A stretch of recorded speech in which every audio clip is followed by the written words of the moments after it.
ये जो चैप्टर है हमारे पास इलेक्ट्रोमैग्नेटिज्म का, और इसके बाद आ जाता है इसका जो नेक्स्ट चैप्टर है वो है इलेक्ट्रोमैग्नेटिक इंडक्शन का। उसके बाद करंट इलेक्ट्रिसिटी आ जाता है। तो ये जितने 3 चैप्टर हैं इसके अंदर जो चीज़ें इंपॉर्टेंट है ना, वो सबसे पहले हम बता देते हैं। आपको इसमें बी देखना है कि बी क्या होता है, जो कि आपके पास मैग्नेटिक फील्ड होता है। ये ई देखना है जो कि आपके पास ईएमएफ होता है। एक कैपिटल ई देखना है जो कि आपके पास इलेक्ट्रिक फील्ड होता है। और इसका हमने रिलेशन देखना है बेसिकली कि किस तरह से इफेक्ट करता है। तो वो हम देखेंगे मैग्नेटिक फील्ड की जो लाइंस होती हैं वो किस तरह से वर्क कर रही होती हैं, उसका क्या इफेक्ट होता है इलेक्ट्रिक फील्ड की लाइंस के ऊपर, और जो कंडक्टर की एक वायर है उसके ऊपर क्या इफेक्ट हो रहा होता है इन दोनों चीज़ों का। और इन जो सारी चीज़ों को उसका उसकी वजह से जो करंट है वो इंक्रीज होता है या डिक्रीज होता है, वो किस तरह से इंड्यूस होता है। तो ये तीनों जो चैप्टर हैं हम तीनों चैप्टर में यही चीज़ें सारी देखेंगे। तो इसको स्टार्ट करते हैं 14 को। और इस जो 14 चैप्टर है इसके अंदर सारी चीज़ें करने वाली है। मेरे ख्याल में एक टॉपिक जो है सिर्फ वो छोड़ना है, बाकी सारा ही करने वाला है। अच्छा, इसमें जो पहला टॉपिक है वो है मैग्नेटिक फील्ड का due to current in a straight wire. तो बेसिकली ये कहना चाह रहा है कि आपकी एक स्ट्रेट वायर है, ठीक है, जिसके ऊपर एक सरफेस है। तो अगर आपका यहाँ से करंट पास होता है तो उसके अंदर जो फील्ड है मैग्नेटिक फील्ड, उसकी डायरेक्शन क्या होगी, तो वो हम देखेंगे राइट हैंड रूल के थ्रू। तो यहाँ पे जो हमारे पास थंब की डायरेक्शन है वो शो कर रहा है करंट की। तो जो आपकी फिंगर्स क्रॉस कर रही हैं वो शो कर रही है कि इस तरफ इसका मैग्नेटिक फील्ड है। सिंपल सी ये बात है इसके अंदर। तो लेट्स सपोज अगर इसकी डायरेक्शन नहीं रोटेट कर दी जाए, करंट की ऑपोजिट कर दी जाए, हम कहेंगे कि डायरेक्शन जो है अपसाइड डाउन मूव कर रहा है, तो इसकी फिर डायरेक्शन जो है वो चेंज हो जाएगी। ठीक है, एक ये बात इसमें आ गई है मेन। इसमें जो पहला 14.1 है, और जो 14.2 है उसमें वो बात कर रहा है फोर्स की, कि एक हमारे पास करंट कैरिंग कंडक्टर है। लेट्स सपोज हम इसी को कह देते हैं, ये जो एक रॉड है ये हम हमारे पास एक कंडक्टर है, ठीक है। तो इसके ऊपर में जो ये करंट जा रहा है इसकी फोर्स किस तरह से होगी यूनिफॉर्म मैग्नेटिक फील्ड के अक्रॉस। तो इसका सबसे पहले आपने एक फार्मूला याद रखना है। 3 फैक्टर इसमें होंगे। एक तो जो इसका एंगल होगा, यानी कि जो एक पॉइंट दिया हुआ है, सेकंड पॉइंट, थर्ड पॉइंट, यही हमने इसमें देखने हैं। तो एक तो उसके ऊपर जो एंगल एक्ट कर रहा होगा वो डायरेक्टली प्रोपोर्शनल होगा फोर्स के, यानी जैसे उसका साइन का जो एंगल है वो इंक्रीज होगा वैसी फोर्स इंक्रीज होगी। सेकेंड और फैक्टर ये कह रहा है कि वो डायरेक्टली प्रोपोर्शनल होता है करंट के, जैसे करंट इंक्रीज करता है वैसे ही आपके पास फोर्स इंक्रीज करती है। अच्छा, इसमें एक बात याद रखनी है, ये यूनिफॉर्म मैग्नेटिक फील्ड की बात कर रहे हैं, यूनिफॉर्म मैग्नेटिक फील्ड, ठीक है। उसके बाद इंडक्टर की बात कर रहा है, सॉरी लेंथ की बात कर रहा है, तो लेंथ के अंदर भी जैसी लेंथ इंक्रीज होगी वैसी आपकी जो फोर्स है वो भी इंक्रीज हो जाएगी कंडक्टर की। तो इसमें सिर्फ यही है। तो इसको अगर हम इसको सम अप करें तो इसका फार्मूला एक बन जाता है जो कि बहुत इंपॉर्टेंट फार्मूला है, F is equal to I L B sine theta. ये फार्मूला आगे काफ़ी जगह यूज़ होना है। अच्छा, एक बात याद रखिएगा, अभी हम जब स्टार्ट कर रहे हैं ना इस चीज़ को, तो जो जो चीज़ें हम पढ़ेंगे, लेट्स सपोज हमने फोर्स की बात की है तो ये आगे किसी टॉपिक में यूज़ होगा, तो उसका जो टॉपिक है वो नेक्स्ट यूज़ हो रहा होगा, एफ सी की वैल्यू यूज़ हो रही होगी, ई एम एफ की वैल्यू यूज़ हो रही होगी। मतलब ये सारा कंबाइन इफेक्ट है ये 3 चैप्टर्स का। इन तीनों चैप्टर्स का आपस में को रिलेशन है। तो वो आप चीज़ें थोड़ी सी ज़रा इसको देख लीजिएगा। ये बेसिक फार्मूला है इसका, F is equal to I L B sine theta. इसको बेसिक आपने रिमेंबर रखना है। और इस चैप्टर में और कोई चीज़ करने वाली नहीं है। अच्छा, इस चैप्टर में अच्छा, इसमें जो बी आपके पास है वो आपके पास मैग्नेटिक फील्ड है जो आपका करंट कंडक्टर के क्रॉस आ रहा है, और जो आपके पास एल है वो आपके पास लेंथ है, और आई जो है आपके पास करंट है, और एफ जो है आपके पास फोर्स है। ये सिंपल सी चीज़ें हैं। अच्छा, एक क्वेश्चन इसमें इंपॉर्टेंट है कि अगर आपके पास जो करंट है उसकी डायरेक्शन सेम होगी, तो लेट्स सपोज आपका ये एक टू दो वायर्स हैं, आपका इसका करंट इधर मूव कर रहा है, इसका इस तरफ मूव कर रहा है आई। तो ये क्या करेंगे, ये दोनों आपस में एक दूसरे को अट्रैक्ट करेंगे। ये दोनों वायर्स जो हैं कंडक्टर की जो वायर्स हैं। यार यहाँ ये फोर्स से क्या मतलब है? सॉरी, फोर्स फोर्स से क्या मतलब है? फोर्स का मतलब ये ये, ईएमएफ है? नहीं नहीं ईएमएफ नहीं है वो तो ये सिंपल एक फोर्स है जो एक्ट कर रही है उसके ऊपर, रॉड के ऊपर। मैं आपको बताता हूँ। नहीं, यहाँ पे ये इलेक्ट्रिकल की चीजें हम पढ़ रहे हैं, यहाँ फोर्स और ये सारी चीजें कैसे होंगी समझ नहीं आ रही मुझे यार। किस चीज़ की आपकी? फोर्स कैसे एक्ट कर सकती है? ये देख, एक सेकंड। जी। ये आपके पास ये स्क्रीन शो हो रही है इधर आपके साइड में? जी जी हो रही है। अच्छा, ये आपके पास एक रॉड है, ठीक है।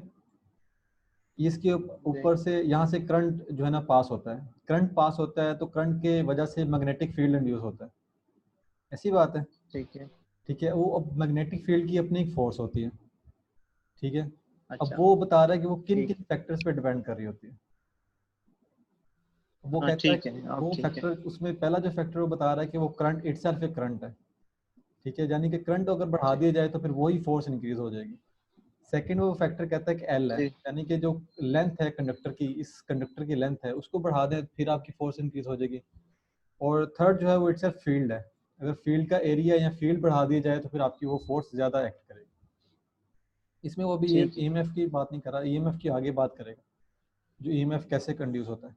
अच्छा, इसमें ना सिर्फ आपने फार्मूला ये याद रखना है, ये वाला, ये हम इसको फार्मूला आगे यूज़ भी करेंगे उसमें। और इसमें अच्छा, ये मैंने वायर की बात की थी कि वायर अगर दो आपके पास हों, उसमें सेम करंट पास कर रहा हो सेम डायरेक्शन में, तो वो आपस में एक दूसरे को अट्रैक्ट करेंगे। ये सिंपल सी जेनेरिक बात है। तो अगर वही वायर्स आपस में ऑपोजिट हैं, मतलब एक का करंट इस तरफ है दूसरे का इस तरफ है, तो वो आपस में एक दूसरे को रिपेल कर रहे होंगे। बाकी जितनी भी थ्योरी है इसको छोड़ दें, ये टेस्ला देख लीजिएगा, ये जो इसकी यूनिट है। बाकी इसमें जितना भी है वो उसकी डिस्कशन ही है, उसको आप छोड़ स्किप कर सकते हैं। अच्छा, ये 14.1 एग्जांपल है, इसके अंदर एफ की वैल्यू फाइंड करनी है, उसने एंगल दिया हुआ है, तो सिंपल सारे आपके पास वैल्यूज दी हुई हैं, सिर्फ आपने पुट करनी है और इसका आंसर न्यूटन में आ जाएगा। ठीक है, उसके बाद हम अब नेक्स्ट जो है वो हमारे पास आ गया मैग्नेटिक फ्लक्स है और मैग्नेटिक डेंसिटी। अच्छा, इसमें दो चीज़ें हैं हमारे पास, एक वो बात कर रहा है कि मैग्नेटिक फ्लक्स की और फ्लक्स डेंसिटी की। अब ये दोनों चीज़ें हमारे पास सेपरेट हैं। अच्छा, इसमें जो हम फ्लक्स की जो डेंसिटी है उसको हम डिनोट करते हैं इसके बी से, एक आपने बात याद रखनी है। और दूसरा जो मैग्नेटिक फील्ड है उसको हम इस सिंबल से शो करते हैं। उसका सिंपल सा फार्मूला है जिसमें वो ये कह रहा है कि जो मैग्नेटिक फ्लक्स है वो बेसिकली डिपेंड कर रहा होता है उसके फील्ड के फ्लक्स के ऊपर, ठीक है, डेंसिटी के ऊपर, उस दूसरे एरिया के ऊपर। जैसे आपका एरिया इंक्रीज होगा वैसे ही आपका फ्लक्स इंक्रीज हो जाएगा, जैसे आपका जो डेंसिटी है फ्लक्स की वो इंक्रीज होगी वैसे ही आपका जो है जो मैग्नेटिक फ्लक्स है वो इंक्रीज हो जाएगा। उसमें वैसे इसके अंदर डीप जाने की ज़रूरत नहीं है, इसमें सिंपल से उसने फार्मूलाज के अंदर से ही पूछना है कि ये मतलब ये जो फार्मूला है इसमें वो ये पूछ सकता है कि जो मैग्नेटिक फील्ड है या मैग्नेटिक फ्लक्स है वो इंक्रीज करें तो एरिया के ऊपर क्या इफेक्ट होगा। तो एरिया जो है वो जाहिर सी बात है अगर इसको इंक्रीज करते हैं वो डायरेक्ट रिलेशन है, एरिया भी इंक्रीज हो जाएगा। बाकी जितनी भी थ्योरी है ये एफएससी वालों के लिए जिन्होंने आप पेपर देने होते हैं। बाकी हमारे लिए सिर्फ ये फार्मूलाज हैं जो मेन इंपॉर्टेंट है। और इसके अंदर भी वो एग्जांपल में उसने यही पूछा हुआ है फ्लक्स के बारे में कि फ्लक्स फाइंड करना है, उसने दोनों वैल्यूज दी हुई हैं और उसने वेक्टर की फॉर्म में दी हुई हैं, जो आपके पास क्वेश्चन में वेक्टर के बगैर भी आ सकती हैं। इसमें ठीक है, फ्लक्स आ गया, बस इसके अंदर और कुछ नहीं करना है। नेक्स्ट हम आपके पास एम्पेयर्स लॉ है। अच्छा, एम्पेयर्स लॉ में सबसे एक इम्पोर्टेंट चीज़ है और वो चीज़ जो है मैं आपको बता देता हूँ। उसमें काफ़ी ज़्यादा कंफ्यूज हो जाते हैं एन में और स्मॉल कैपिटल एन में, कि स्मॉल एन किस तरह से कैपिटल एन किस तरह से। अच्छा, ये पहला जो है ना, ये इसको बेशक आप स्किप कर दीजिएगा, ये पहला जो है ना सारी भी डिस्कशन हुई है, इसको स्किप कर दें। हमने बात करनी है करंट कैरिंग जो सोलेनॉइड है इसके अंदर हमने बात करनी है। अच्छा, यहाँ पे फैक्टर आ रहा है आपके पास ये वाला, ये फार्मूला आपने याद रखना है। फ्लक्स डेंसिटी का जो फार्मूला है इसके अंदर जो है वो ये परमेबिलिटी आई थिंक ये वो एन है और आई है, इसमें एक एन का साइन है और एक आएगा यहाँ पे कैपिटल एन का साइन। तो ये जो आगे एंड पे चैप्टर के न्यूमेरिकल हैं उसमें भी काफ़ी ज़्यादा इस चीज़ को घुमा के पूछता है कि अगर आपके पास एन होगा तो वो किसके इक्वल होता है और स्मॉल एन हो तो वो फिर किसके इक्वल होता है, और वो नंबर ऑफ टर्न्स पूछ लेता है। ये बेसिकली नंबर ऑफ टर्न्स है। अच्छा, ये बेसिकली दोनों है क्या चीज़ें, ये बताया था मैं आपको। जो आपके पास स्मॉल एन है वो बेसिकली होता है number of turn per unit length, यानी टर्न्स पर यूनिट लेंथ होता है। और जो आपके पास कैपिटल एन होता है वो बेसिकली टर्न ऑफ वायर होता है। अच्छा, जो अब इसका रिलेशन क्या होता है, एन डायरेक्टली प्रोपोर्शनल होता है आपके पास capital N divided by L. ये आपके पास एल लेंथ आ जाती है कोई भी कंडक्टर या जो भी है, और ये आपके पास जो है नंबर ऑफ टर्न्स है वो पर यूनिट के लेंथ के हिसाब से, और ये आपके पास वायर की टर्न है। इसको आप इस तरह से ले लें या फिर कैपिटल एन को आप फाइंड कर सकते हैं स्मॉल एन और एल से।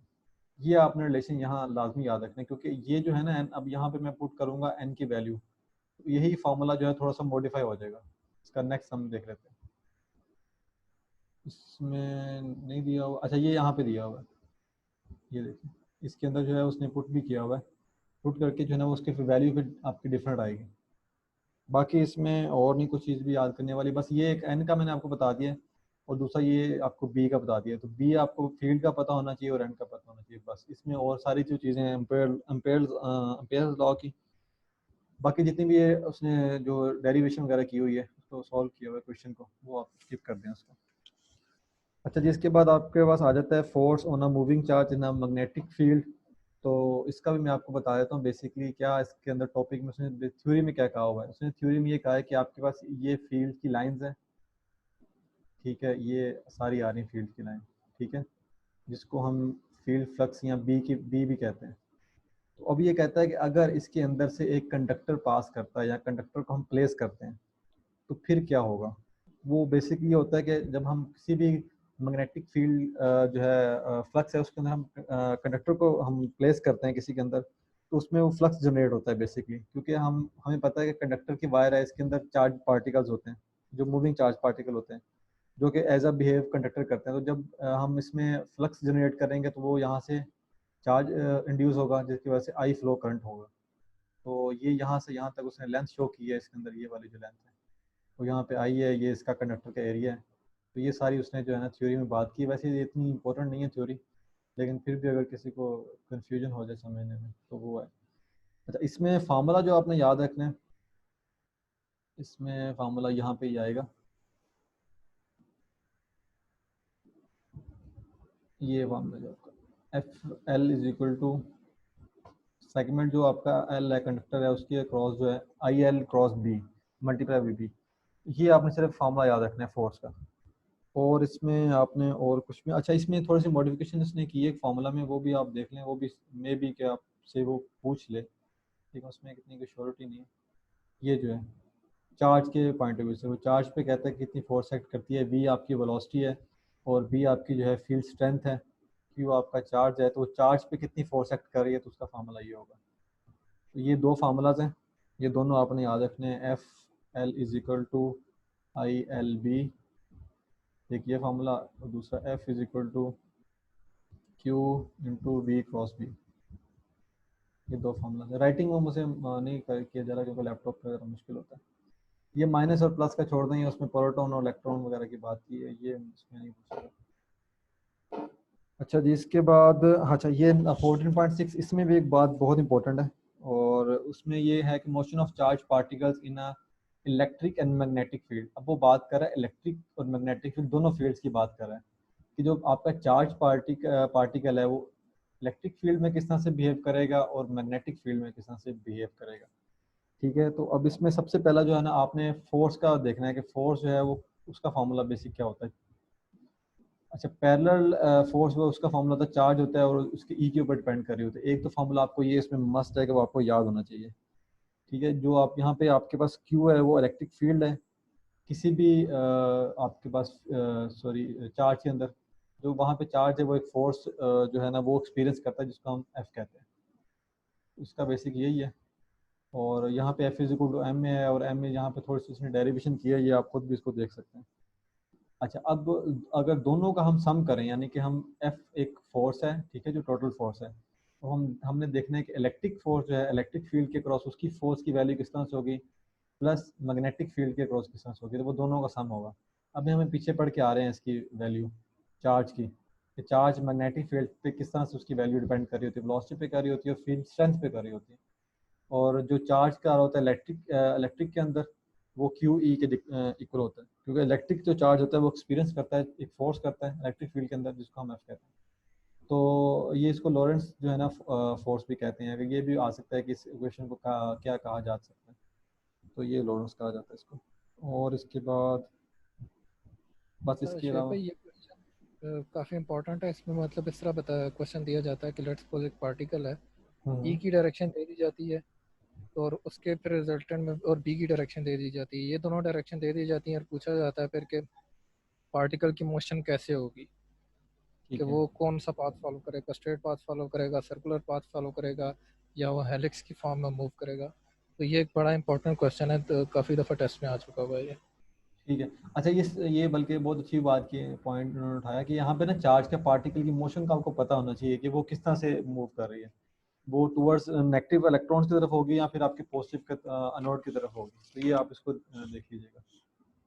अच्छा, बाकी इसका भी एक न्यूमेरिकल वगैरह है, वो भी लास्ट पे दिए हुए हैं, तो वो न्यूमेरिकल भी आपने लास्ट नहीं करने हैं। बाकी एग्जांपल्स वगैरह हैं वो हम कोशिश करते हैं, लास्ट हमने कोई एग्जांपल किया अभी तक, ठीक है बस। अच्छा, नेक्स्ट जो आपका टॉपिक है वो है determination of electric and magnetic field of electron. ये इतना कोई इंपॉर्टेंट टॉपिक नहीं है वैसे, लेकिन इसके अंदर जो है ना एक दो चीज़ें हैं बस, वही देखने वाली हैं। अच्छा, सबसे पहले ना आपको दो चीज़ें पता होनी चाहिए कि एक तो बी का पता होना चाहिए, मैंने स्टार्ट में बताया था। अब बी वो इस चैप्टर में कह रहा है मैग्नेटिक इंडक्शन को भी कह रहा है, और साथ वो जो आपको इसका बी का पता है कि बी फील्ड स्ट्रेंथ भी इटसेल्फ होती है, ठीक है। एक तो आपने इस चीज़ दोनों चीज़ों में कंफ्यूज नहीं होना। और दूसरा जो है ई आपके पास है, वो बेसिक आपके पास इलेक्ट्रिक जो है वो इंटेंसिटी है। अच्छा, यहाँ पे सब डिटर्मिनेशन में उसने वेलोसिटी की बात करनी है कि वेलोसिटी जो है वो किस तरह से इफेक्ट कर रही होती है। तो यहाँ पे ये फार्मूला एक है, इसको आपने याद रखना है बस। अगर हम वेलोसिटी की मैं यहाँ पे बात करूँ तो वो v is equal to P divided by b होती है। यानी यहाँ पे इलेक्ट्रिक की इंटेंसिटी है, यहाँ पे b जो है वो मैग्नेटिक की है। तो इन दोनों का जो रेशियो होता है वो आपकी स्पीड होती है, इलेक्ट्रॉन की स्पीड होती है। इसको कर लें या फिर इसको कर लें, दोनों एक ही बात है, क्योंकि हम नेक्स्ट जो है न्यूमेरिकल उसमें इसने किया भी हुआ है इसको सॉल्व।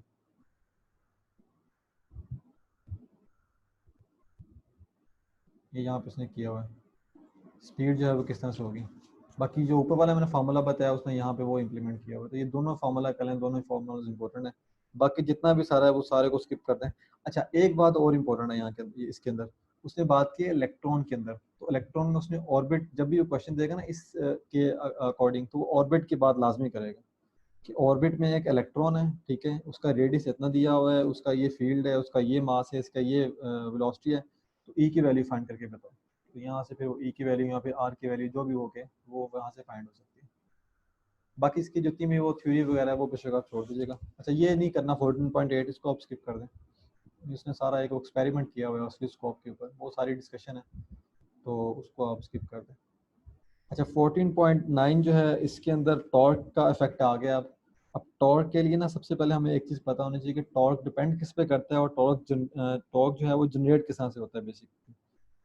अच्छा जी, सबसे पहले आपको फोर्स हमने पीछे पढ़ा था, फोर्स इक्वल होती है आपके पास ILB साइन थीटा, ठीक है। अब बल्कि इसका ना फिगर से कर लेते हैं, इसको ज़्यादा क्लियर हो जाएगा। यहाँ पे ना ये एक फिगर यहाँ पे गिवन है, आई थिंक ये नज़र आ रही होगी सबको। यहाँ पे एक ABCD, ये दो वायर्स दी गई हैं, दो के आपस में पैरेलल है। यहाँ पे फोर्स F1 है और यहाँ पे F2 है। अब इन दोनों की फोर्स डिफरेंट होगी। वो किस तरह से होगी, क्योंकि ये एक अपवर्ड मूव कर रही है और एक डाउनवर्ड मूव कर रही है। अच्छा, फोर्स का भी हमें पता है कि वो करंट कैरिंग कंडक्टर के क्रॉस किस तरह से होती है, वो ILB की फॉर्म में होती है, साइन थीटा के क्रॉस होती है। तो अगर तो वो फोर्स इस तरह से पास कर रही है तो वो दोनों फोर्सेज आपस में इक्वल होंगी, यानी एक अपवर्ड जा रही है एक डाउनवर्ड जा रही है, वो आपस में F1 F2 इक्वल होंगे, जो कि यहाँ पे मेंशन भी है।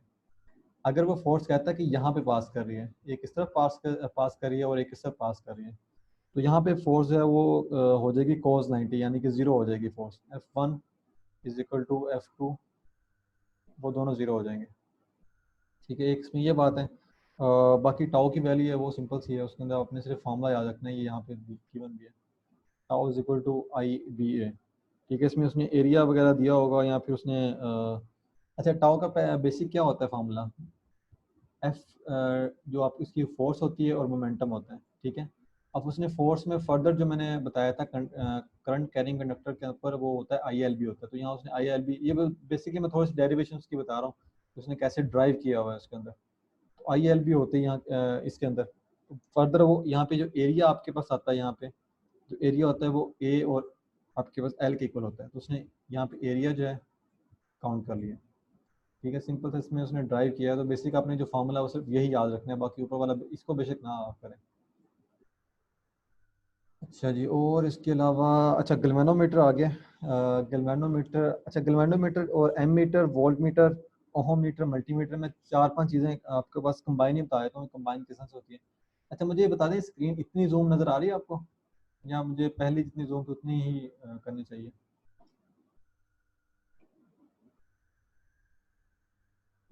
कोई एक अगर मुझे बता दे तो टेक्स्ट में। ठीक है, विजिबल है। अच्छा, गैल्वेनोमीटर और ammeter, volt meter, ohm meter और मल्टीमीटर, इसमें क्वेश्चन किस तरह से आता है? सबसे जो बेसिक क्वेश्चन आता है वो ये आता है कि गैल्वेनोमीटर में और एम मीटर में क्या डिफरेंस होता है। ठीक है, तो हमने अब इसके अंदर जो है सारी बेसिक तो थ्योरी है काफ़ी ज़्यादा, उसमें बताया है कि गैल्वेनोमीटर की डिफ्लेक्शन किस तरह से होती है और उसके अंदर जो स्पिंडल और निडल वगैरह जो है वो किस तरह से मूव करती है, तो उसके अंदर हमने नहीं जाना। हमने सिर्फ जो है मेन चीज़ें वो मैं आपको बता देता हूँ, जो सी करनी है इसके अंदर, इन चारों चीज़ों के अंदर। अच्छा, गैल्वेनोमीटर में सबसे पहले इसमें बात करें हम, तो ये हमारे पास एसी करंट की मेजरमेंट के लिए यूज़ होता है। ठीक है, ये डीसी करंट के लिए मेजरमेंट के लिए यूज़ नहीं होता, ये एसी के लिए होता है। और स्पेसिफिकली अगर वो कहे कि स्मॉल करंट के लिए फाइंड करना है, लाइक नैनो एम्पेयर के लिए या माइक्रो एम्पेयर के लिए, तो फिर वो जो है ये आपका गैल्वेनोमीटर यूज़ होता है। और ये जो है आपके पास डायरेक्शन और आपकी मैग्नीट्यूड करंट की, ये दोनों बताता है, यानी कि आपके पास डायरेक्शन भी बताता है और उसके बाद उसकी मैग्नीट्यूड दोनों बताता है। अच्छा, अब क्वेश्चन इसमें क्या आता है कि जी what's the difference between galvanometer and ammeter, और उसका डिफरेंस सिंपल सा यही है कि जो आपका गैल्वेनोमीटर है वो आपकी डायरेक्शन भी बताता है आपकी करंट की और आपके साथ मैग्नीट्यूड भी बताता है, लेकिन जो आपके पास एम मीटर है वो सिर्फ आपकी करंट की मैग्नीट्यूड बताता है कि उसकी करंट की इतनी मैग्नीट्यूड जो है वो शो हो रही है। ये इसमें शेर भाई, डिफरेंस है। गैल्वेनोमीटर सिर्फ करंट को डिटेक्ट कर सकता है कि करंट है या नहीं, हम्म। मैग्नीट्यूड बता सकता है नहीं नहीं, मैग्नीट्यूड तो करता है गैल्वेनोमीटर। नहीं। सिर्फ आप इसको रीड भी कर लें, बेशक सिर्फ डिटेक्ट कर सकता है। ये पहली लाइन भी रीड करें ना अगर, कि अच्छा ये नहीं, इसमें ना दो चीज़ें, एक से हाँ बिल्कुल ये इनकी अच्छा, बात ठीक है, इसमें दो चीज़ें। बेसिक जो इसका पर्पज़ है ना, उसमें आपने कंफ्यूज नहीं होना। जो इसका बेसिक पर्पज़ है, बेसिक इसका जो पर्पज़ है वो सिर्फ डिटेक्ट करना है एसी को। ठीक है, अगर लेकिन अगर हम इसकी मॉडिफिकेशन में चले जाएं तो ये इसका काम फिर आगे फर्दर डायरेक्शन में और मैग्नीट्यूड में भी आ जाता है गैल्वेनोमीटर का। लेकिन वो उसकी फर्दर एक्सप्लेनेशन है, वो इस टॉपिक या इसके अंदर जो है इतना एक्सप्लेन नहीं किया गया, लेकिन वो यूजुअली एक जो है ना क्वेश्चन पूछा जाता है ये वाला। और इसके अंदर बाकी एमीटर जो है, एमीटर बेसिकली क्या होता है, एमीटर जिसमें हम आपने वो भी करंट की मेजरमेंट डिवाइस होती है जो कि सिर्फ करंट की मैग्नीट्यूड को करा होता है रीड। और इसमें जितनी भी बाकी एक्सप्लेनेशन है उसको आप सब स्किप कर दें। और ये एमीटर इसके अंदर बेसिक वही है जो आपकी करंट का एम्पेयर्स है, इसमें एम्पेयर्स की फॉर्म में बता रहा होता है, इसको एमीटर भी कहते हैं वैसे। उसके बाद आपका वोल्ट मीटर है। वोल्ट मीटर सिंपल सी वही डिवाइस है जो कि दो पॉइंट्स के क्रॉस पोटेंशियल डिफरेंस को मेजर करती है। यहाँ पे इसकी पहली डेफिनेशन लिखी हुई होगी, विच measures the potential difference in volts between two points. ये आपके पास आपके दो पॉइंट्स हैं, ये पॉइंट है और ये पॉइंट है, इसके अंदर बताएगा कि इसके अंदर कितना पोटेंशियल डिफरेंस है, यानी कितने वोल्ट का डिफरेंस है, और वो वोल्ट्स की फॉर्म में होगा। अच्छा जी, इसमें ठीक है। और अच्छा, इसके अंदर एक फार्मूला है वो आप देख लीजिएगा, शंट रेजिस्टेंस का, यानी कि आर एस का फार्मूला। ये इसने एग्जांपल सॉल्व भी की हुई है तो मैं इसलिए वो नोट किया था कि वो शायद पूछ लिया आपसे कि आपने शंट रेजिस्टेंस फाइंड करनी है। कि आप शंट रेजिस्टेंस का पहले फार्मूला आपको पता होना चाहिए क्या होता है। R S is equal to I G divided by I minus I G और मल्टीप्लाई बाई आर जी। ठीक है, ये सिंपल सा इसका फार्मूला होता है, ये आपने याद रखना है। वही यहाँ पे इस न्यूमेरिकल में यूज़ हो रहा है, तो ये मे बी पॉसिबल कि आपसे पूछ ले, तो आप इसको इस तरह से यूज़ कर लीजिएगा। बाकी और सारी थ्योरी। अच्छा, ओहम मीटर की बात करें, ओहम मीटर जो है वो हमारे पास एक डिवाइस होती है जो कि रेजिस्टेंस के मेजरमेंट के लिए यूज़ होती है। ठीक है, और इसके अंदर बस ये इसमें बेसिक यही याद रखना है कि वो रेजिस्टेंस की मेजरमेंट के लिए होती है। बाकी वो अटैच किस तरह से होती हैं वो थोड़ी इसकी मॉडिफिकेशन है कि हम उसको पैरेलल में अटैच करते हैं गैल्वेनोमीटर के साथ या सीरीज में करते हैं। वो आप इसको रीड करेंगे तो आपको पता चल जाएगा कि वो किस तरह से, लेकिन अगेन वो एक उसकी कम्प्लेक्स फॉर्म में चला जाती है चीज़ें। अच्छा जी, उसके बाद ओहममीटर भी हो गया है। और मल्टीमीटर जो है, मल्टीमीटर बेसिकली जो है आपके पास डिवाइस होती है जो कि करंट को भी मेजर करती है, यानी कि आई को मेजर कर देती है, वी को भी मेजर करती है और आपके पास ओहम को भी मेजर करती है। ठीक है, ये बेसिक डिवाइस होती है। और उसके बाद इसको वोल्ट ओहम मीटर या फिर एवीओ मीटर भी कहते हैं। बस इसके अंदर जितनी बाकी ये जो चीज़ें हैं वो आपके ऊपर है, अगर आप उसको पढ़ना चाहें। अच्छा, एक वो मैं करेक्शन कर दूं कि जितनी मैं चीज़ें कह रहा हूँ ना कि स्किप कर दें, वो स्किप है कि अगर आपकी तैयारी कंप्लीट नहीं होती है और आप अभी प्रोसेस में होते हैं तैयारी के, अगर आपकी तैयारी कंप्लीट हो जाती है तो फिर आप इसको एक दफ़ा लाजमी गो थ्रू कीजिएगा इन चीज़ों को, क्योंकि वो मुझे नहीं पता कि अब उसने एक पेपर किस तरह से बनाना है, उसके अंदर इस चीज़ें डेप्थ में वो कोई लाइन उठा के वो दे दे, तो वो आप इसको लाजमी देख लीजिएगा। अच्छा, इस चैप्टर में बस इतना ही है।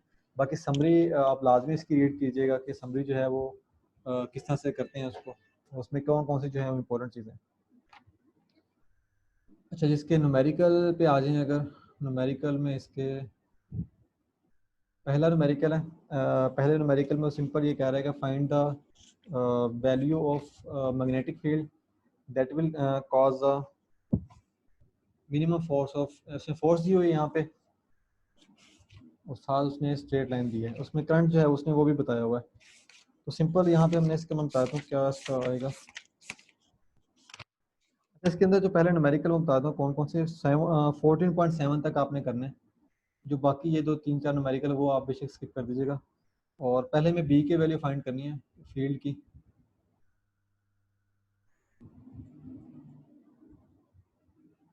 ठीक है, उसने यहाँ पे फोर्स भी दी हुई है, फोर्स से हमें पता चल जाएगा कि उसने यहाँ पे फॉर्मूला कौन सा लगाना है, F is equal to BIL।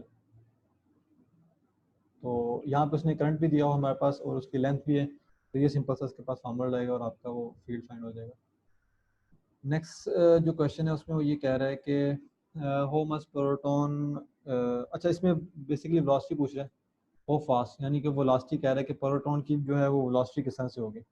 तो सबसे पहले इसमें आपको पता होना चाहिए कि जो आपका F मैग्नेटिक फोर्स होती है वो वर्क डन की इक्वल होती है। यहाँ पे आप अगर इसको फर्दर ड्राइव करें तो वो QVB is equal to mg होगा।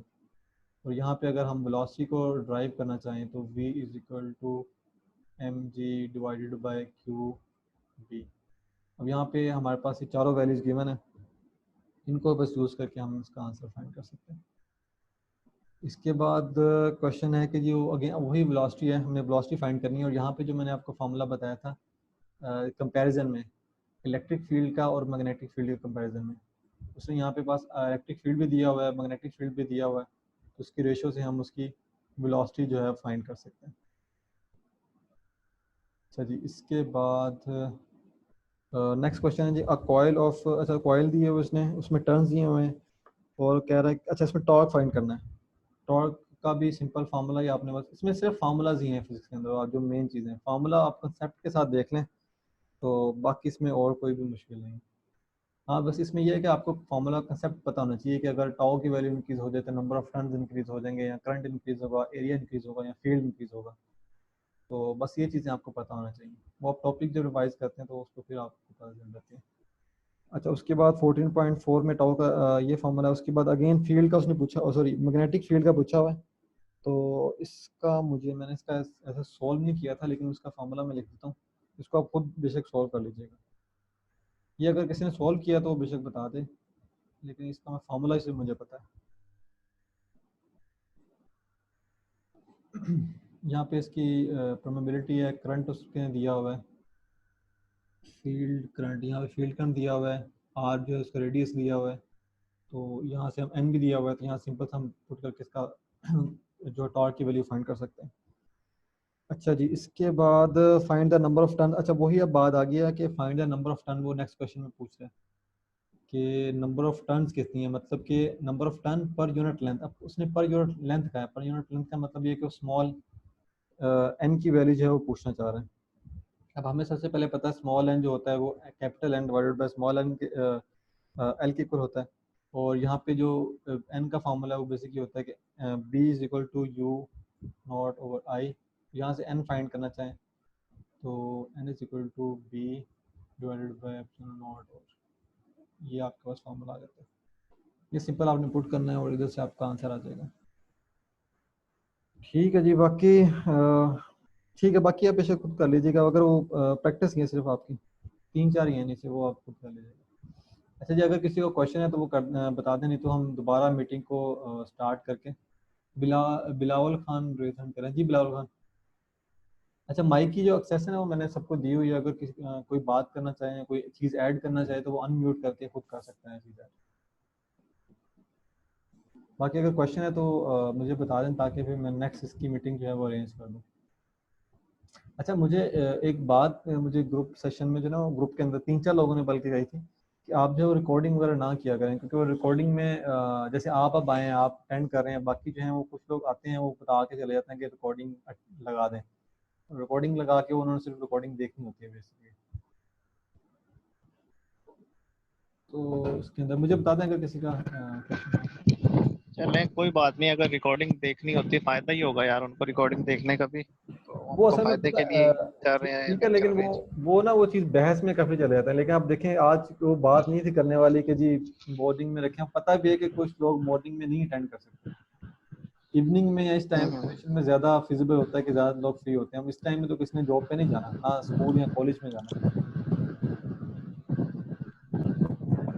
लेकिन फिर भी अगर वो रिकॉर्डिंग उनके लिए अवेलेबल है, वो अगर नहीं अटेंड कर सकते। चलें, किसी का क्वेश्चन नहीं, आई थिंक अगली मीटिंग स्टार्ट करते हैं। चलें जी, ठीक।